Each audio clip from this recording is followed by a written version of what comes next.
트인 곳에서 이렇게 또 보시다시피 뷰가 좋잖아요. 그래서 좀 스트레스가 풀리는 것 같아요. 네.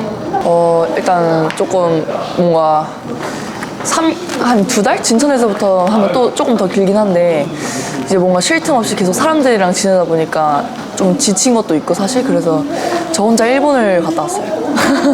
거기에 유학하고 있는 친구가 있어서 볼 겸 도쿄를 잠깐 갔다 오고 그러다 보니까 끝났네요. 가서 좀 운동도 좀 하고 하니까 일단 솔직히 말씀드리면 국내 리그에서 할 때는 뭔가 한쪽을 버린다고 말하기 좀 그렇지만 어쨌든 우선순위를 확실하게 정해낼 수 있어요. 왜냐면 용병 외국인 선수가 한 명이니까. 그래서 그리고 뭔가 센터도 딱히 막 진짜 외국인들처럼 파워풀하게 그만큼 때리는 그런 느낌보다는 조금 리딩을 해서 받치는 느낌으로 할 수 있는데 국제대회는 그냥 전위 있는 3명은 물론이고 후위까지 있다 보니까 그런 부분에서 좀 차이가 확실하게 많이 있고 그래서 처음에 그런 리딩이나 좀 이렇게 우선순위를 정하는 거에 좀 어려움을 겪었었는데 저희 다 이제 하다 보니까 그 흐름이라는 게 있잖아요. 그런 거를 좀 서로 얘기하면서 하다 보니까 조금은 나아졌던 것 같아요. 3주차 때는. 네, 왜냐면 확실히 일단 V리그를 할 때는 보통 1대1 상황이 많은데 국제대회는 다 리딩을 하기 때문에 센터들이 따라서 투브럭이 오는 경우가 진짜 많거든요. 또 저희가 외발 이동 공격을 많이 쓰는 팀이기도 해서 그렇게 분석을 하고 나오는 것 같아요. 그래서 그런 부분에서 좀 뚫는데 아무래도 어려움이 좀 있지 않나 싶습니다.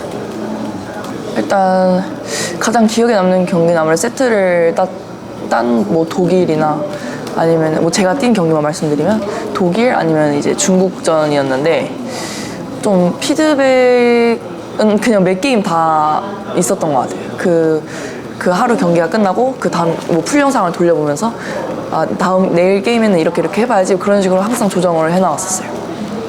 일단 자주 만나다 보니까 이제 좀 막 사실 3년 전에 처음 봤을 때는 와 진짜 막 이랬는데 이제는 좀 익숙해지는 면도 있어서 뭔가 최대한 많이 보려고 해요. 왜냐면 일단 저희 팀에는 이동 공격을 때리는 선수가 없기도 하고 그래서 조금 그런 보고 배운 뭔가 직접 눈으로 보고 배운다기보다는 제가 스스로 습득하는 경향이 좀 있거든요. 예를 들어서 뭐 브로킹이나 속공은 효진 언니를 많이 따라할 수 있는데 그래서 주아 언니 것도 되게 집중해서 봤고 뭐 그냥 해외 모든 이동 공격하는 선수들의 뭐 스타일이나 아니 뭐 들어가는 타이밍이나 뭐 그런 거를 되게 눈여겨봤었어요.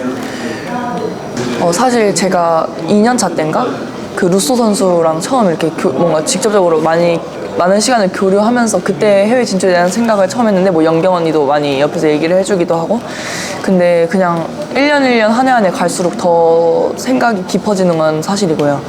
뭐 뭔가 더 자세하게 말씀드릴 순 없지만 네 생각을 하고 있습니다. 근데 그게 막 뭔가 성공을 하러 나간다 이렇게 생각을 한다기보다는 사실 이 말씀 꼭 드리고 싶었는데 저희는 아시아 팀들과 이렇게 뭔가 비슷하니까 뭔가 비교를 할 수밖에 없잖아요. 근데 뭐 예를 들어서 태국 선수들 아니면 일본 선수들을 보면 주전에 최소 4-5명 이상은 그 다른 리그에서 뛰고 있거든요. 뭐 태국 선수들은 뭐 일본이나 터키에서 뛰고 있다든지 아니면 일본 선수들은 뭐 자국 리그에서 뛰는 선수도 있지만 뭐 프랑스로 나간다든지 뭐 이탈리아로 나간다든지 그런 도전을 항상 하는 편인데 우리나라만 없더라고요. 그래서 그런 부분도 저는 확실히 작용을 한다고 생각을 해서 뭔가 이렇게 배구가 어쨌든 지금 계속 하락을 하고 있잖아요. 저희 국가가 국제 레벨에서. 그래서 그 부분에 있어서 저는 그 요인도 굉장히 크게 작용을 한다고 생각해서 뭔가 뭐 물론 연봉 차이가 많이 나긴 하지만 뭐든 살릴 수 있다면 그게 무엇이든 시작을 해야 되지 않을까 싶어요. 일단 시스템 자체가 그냥 외국이나 뭐 우리나라나 아니면 그냥 외국이어도 또 뭐 유럽, 뭐 미국 이렇게 일하는 방식이 다 다르잖아요. 그래서 뭔가 선수들이 거기에 빨리 감독님 스타일에 적응을 하는 게 가장 중요한 것 같고 또 뭐 아시아 스타일은 아시아 스타일만의 장점이 있고 뭐 유럽 배구는 유럽 배구만의 장점이 있고 그 장점들을 좀 흡수하려고 많이 노력을 하는 것 같아요. 근데 확실히 많이 다르긴 하거든요. 미카사 볼을 쓰게 되면은 저는 리시브를 안 하는 선수긴 하지만 그래도 뭐 전위 같은 거 짧은 거 오는 그냥 언더를 된다고 했을 때도 이게 튀는 반경이 좀 더 크다고 해야 되나? 조금만 잘못해도 이게 튀는 반경이 더 커져요.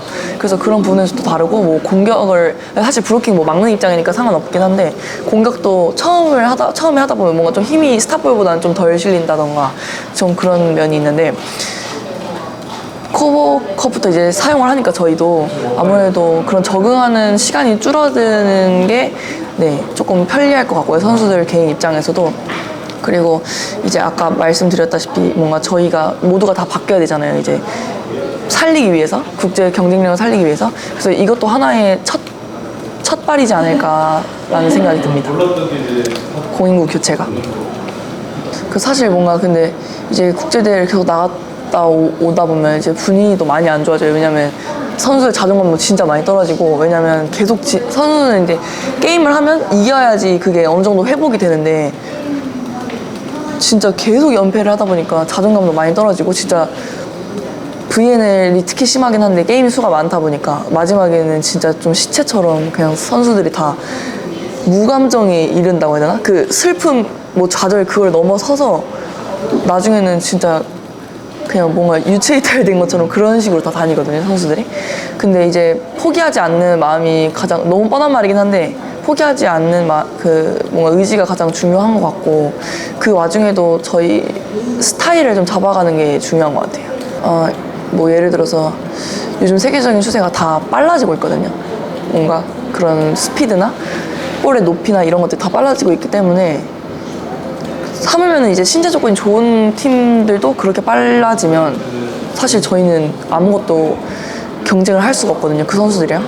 그렇기 때문에 저희도 조금 빠르게 하는 것이 스타일을 잡는 게 가장 중요한 첫 번째가 될 것 같고, 근데 빠르게 하려면 일단 볼이 안정적으로 와야 되고, 뭔가 정확해져야 되고, 공격수도 한두 개씩 어긋나는 볼에 대해서 처리를 할 수 있는 능력이 생겨야 되고, 그런 각자의 역할이 있는 것 같습니다. 공격수, 뭐 받아주는 사람, 세터, 이렇게 다.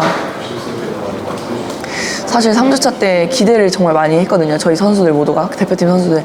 이제 한국에서 뛰어보는 게 처음이기도 하고, 이런 국제대회를 개최하는 것도 뭐 2018년인가 19년에 했는데 그때는 없었으니까 제가 사실 많이 기대를 했는데, 이게 조금 막 하루 이렇게 지나갈수록 뭔가 어떻게 설명을 해야 될지 모르겠는 그 죄책감이라고 해야 되나? 어쨌든 저희는 배구 선수인데 안 좋은 결과를 보여드리는 거에 대해서, 근데 또 너무 많은 분들이 와주셨잖아요. 그래서 그거에서 보답을 못 드린 거에 대해서 좀 죄송한 마음이 있고, 하지만 어쨌든 프로세스니까 이게 좀 같이 잘 포기하지 않아줬으면 좋겠고, 저희랑 함께. 그리고 이제 V리그 또 시작하면 항상 이렇게 관중석에 꽉 차 있는 모습 보면 정말 이 에너지가 많이 나오거든요. 그에 보답할 수 있게 또 열심히 결과로 증명해드리겠습니다.